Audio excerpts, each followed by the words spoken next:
Подготовьте, пожалуйста, плечо. Сегодня мы будем колоть вакцину «Спутник Ви», первый компонент. Гульназ Билалова на 37-й неделе беременности ждет третьего ребенка. Месяц назад сделала прививку от гриппа, после перерыва пришла на вакцинацию от ковид. Я для плода решила, что будет безопаснее сделать во время беременности, чтобы у ребенка тоже были антитела.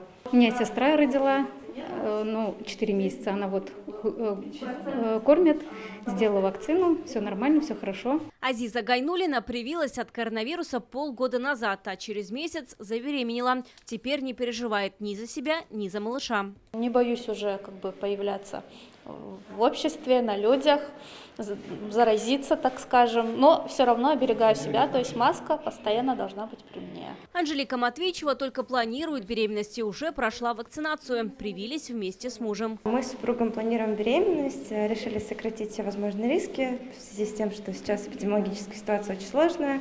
И мы оба поставили двухкомпонентную вакцину спутника. Иммунитет у беременных женщин, он все-таки изменен и несколько снижен, чем у обычных пациентов.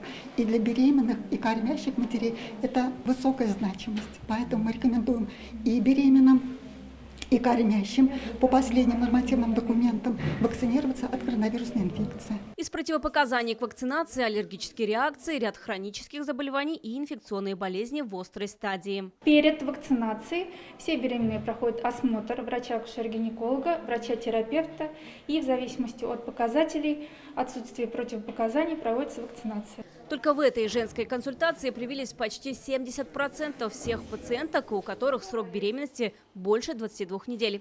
Вероника Гайнудинова, Вадим Илларионов, ТНВ, Казань. Закажи рекламу на ТНВ. Телефон в Казани 5 705 100.